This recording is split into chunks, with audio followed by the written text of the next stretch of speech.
ایک اور سوال ہے، ایک شخص 10 جانور خریدتا ہے اور شہر کے 10 لوگوں کی ایک فکس رقم کی بکنگ کرتا ہے، قربانی سے متعلق سارے انتظامات بھی وہی شخص خود ہی کرتا ہے، بکنگ کرنے والا صرف گوشت لینے آتا ہے، بکنگ کرنے والے کو کچھ نہیں پتہ کہ جانور کی قیمت کیا ہے، اس کی ٹرانسپورٹ میں کیا خرچہ ہوا، کسائی کی پیمنٹ کیا ہے۔ اس طرح اگر وہ کچھ انکم کرتا ہے تو اگر وہ اپنے لیے ان کے کمائی کرتا ہے تو ایسی جگہ کیا قربانی صحیح ہے؟ فار ایگزامپل اس شخص نے 5,000 روپے کے 100 حصے بک کیے جس سے اس کو 15 لاکھ روپے جمع ہو گئے، لیکن اس کا ٹوٹل خرچہ 5 لاکھ جیسے ہوا، 15 لاکھ نہیں ہوا، نہیں 5 لاکھ اکٹھے ہو گئے اور اس کا 4.5 لاکھ خرچہ ہوا تو اس کو 50,000 اس میں ملا۔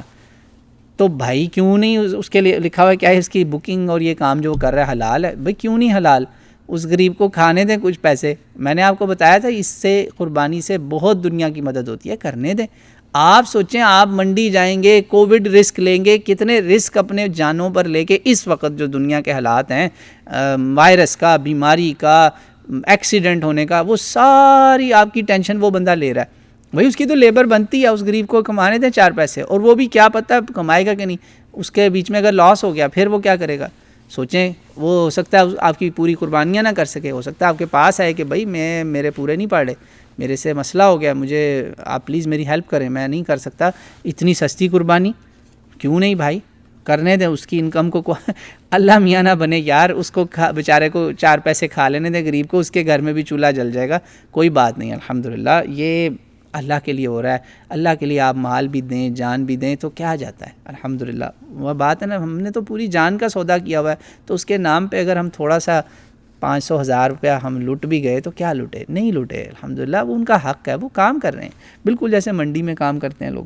تو یہ جائز ہے انشاءاللہ تعالی۔ کوئی اس میں پلیز فتوے نہ لگائیں لوگوں پہ۔ ویسے انڈیا پاکستان کے سوالات دیکھ کے یار مجھے حیرت ہوتی ہے، یہ امریکہ میں کبھی یہ مسئلے کیوں نہیں آئے، مجھے سمجھ نہیں آتی، الحمدللہ۔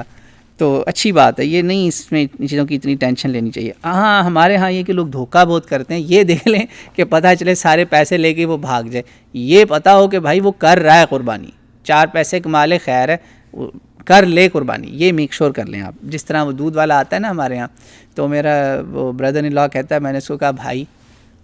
پانی والا بے شک دے رہا ہے نا، یا پانی ہی ڈالنا، اور پانی ہی ڈالنا، گندی نالی کا پانی نہ ڈالنا، اتنا بتا دو ہمیں، بے شک پانی والا دو، لیکن خدا کے لیے اللہ کا واسطہ پانی والا ہی دینا، وہ نہ دینا کہ پانی کی جگہ تم نے کریمر ڈالا ہو یا کوئی پاؤڈر ڈالا ہو۔